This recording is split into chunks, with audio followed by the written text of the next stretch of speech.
So when you're buying a home and you're walking into someone else's home, that could feel really awkward. Well, we want to make sure that you're comfortable through the entire process. There's several types of settings that we want to walk you into. Sometimes it's going to be new construction. Sometimes it's going to be a pre-owned home, maybe an open house, just different types of settings.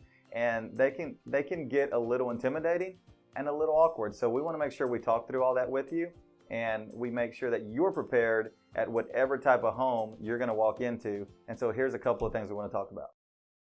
We get asked that a lot before we walk into a home. One of the things that buyers will ask is, does someone live here? Yeah, generally people are going to live there. Most homes aren't going to be sold vacant. They're going to be sold with you still living in them, or the homeowner still living in them. That's one of the things that you can't shy away from. Don't let that intimidate you. As a buyer, it is expected that when we walk into a home to show you a home, probably 80% to 90% of those homes are going to be occupied by the current owners, and they're going to be living there. So they're trying their best to keep that home, up to showing condition, even with kids and pets sometimes.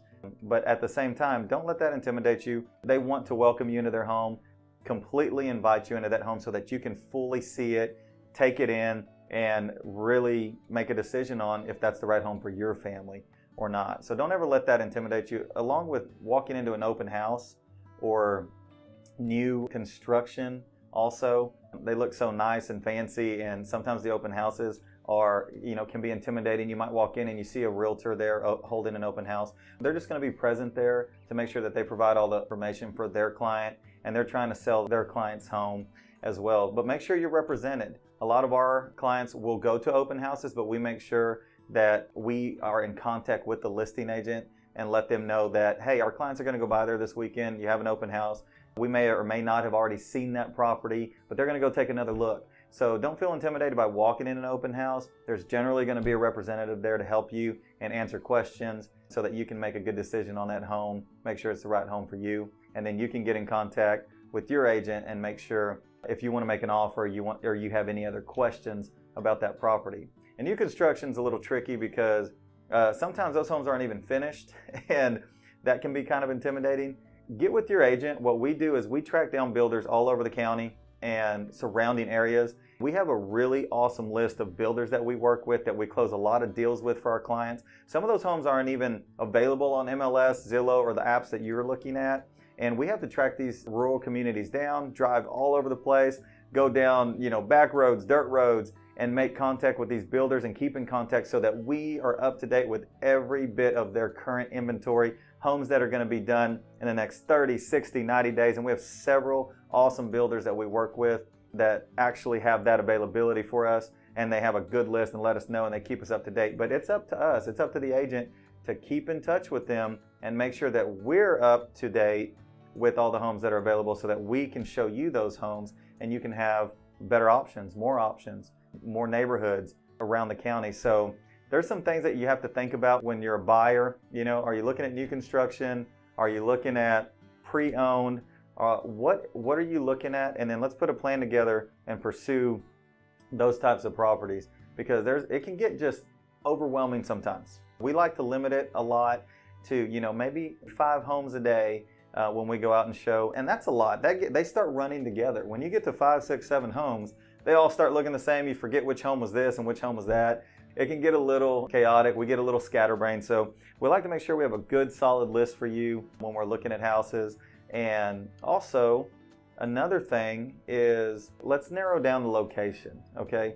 You want to look at houses in a certain area, check those off the list, or move forward on whichever one, but you don't want to be all over the place every time. And now there was, the last few years have been crazy and hectic, and we had to go everywhere.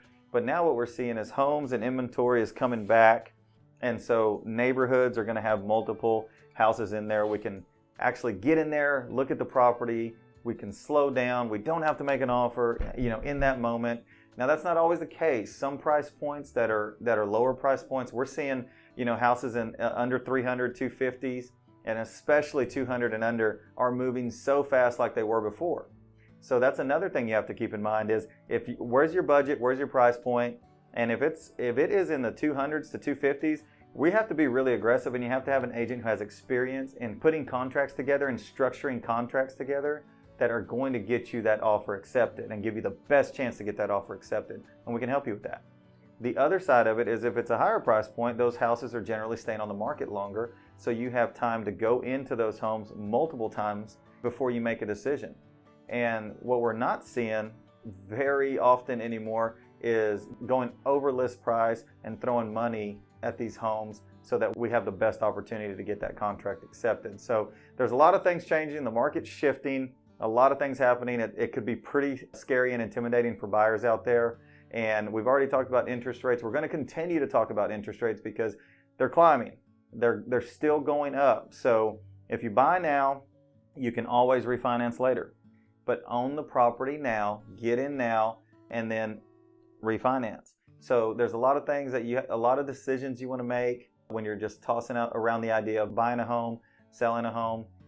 Any of those questions, we can help. So it's Albert Ramirez with the Ramirez team, and hopefully that information was helpful. If you have any questions about any of your real estate needs, we'd love to help you out. We service all of Parker County and surrounding areas. And like I said before, call us, message us, DM us on social media, and we're here to help.